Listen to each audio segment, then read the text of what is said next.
Mark, good to see you. We are getting back to basics today with RMD 101, the rules that catch retirees off guard. Required minimum distributions aren't just about taking money out. They come with specific IRS rules that affect how, when, and where those dollars can be used. Understanding these basics can help us avoid penalties, manage taxes, and even support your favorite charity. So number one, each account is separate. The IRS requires you to calculate the RMD from each of your pre-tax retirement accounts individually. How does this rule catch people off guard?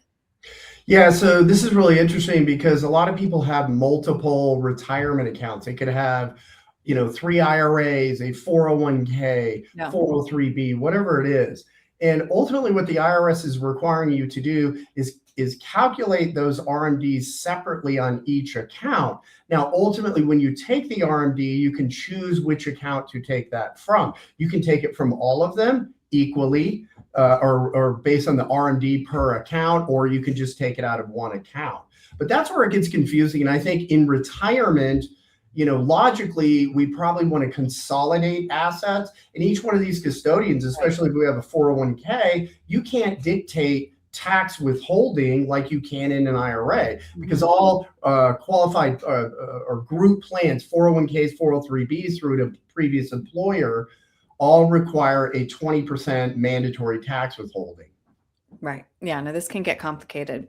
Number two, you cannot use your RMDs to directly contribute to a Roth IRA. Why is that? Yeah, that is correct. So for one thing, in order to contribute to a Roth IRA, you have to have earned income. Now, a lot of people think, hey, I can do a Roth conversion for my RMD, my required minimum distribution. And in fact, the IRS doesn't allow that either. You'll have to use other funds to do the conversion. And the only way you can make a contribution to a Roth is you have to show earned income to be able to do that. Mm-hmm. On the other hand, using an RMD for other expenses is okay. Once the RMD is taken, the cash is yours to use however you wish. Does that include reinvesting it in a taxable account?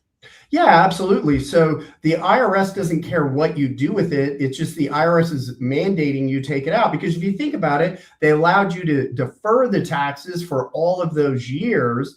And then now they're saying, hey, we want our tax revenue. So they're forcing you to take it out. And again, it's going to be based on some calculations that you have to go through. And the hard part is we have to recalculate this every single year, because it's based on a life expectancy factor and then obviously the value of those accounts. Right.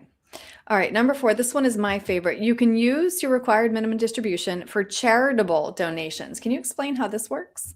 Yeah, so this is a thing called qualified charitable distribution. So basically what you're doing is you're taking your RMD, it's not going to you, you don't receive it, it's going directly to a charity. So therefore, because it's a charitable contribution, it's essentially 100% deductible, so you pay no taxes on it. So for a lot of people that are charitably inclined, this is a great strategy to incorporate into your plan if you don't need the RMD to spend. Right. Or if you're donating anyway, the way that I explain it is if you're putting money in the collection plate at church, there is a more tax efficient way to do it. Yeah, And then last, Mark, this bears repeating, even though people probably get it, RMDs are taxable. Yeah. So, I mean, if you think about it, I used to watch a show called Mythbusters, and they would bust these myths. Well, yeah, it was. And, so let's look at this RMD and bust this myth, because for many people that have been good savers, they dotted the I's, they crossed the T's, they saved for all of those years.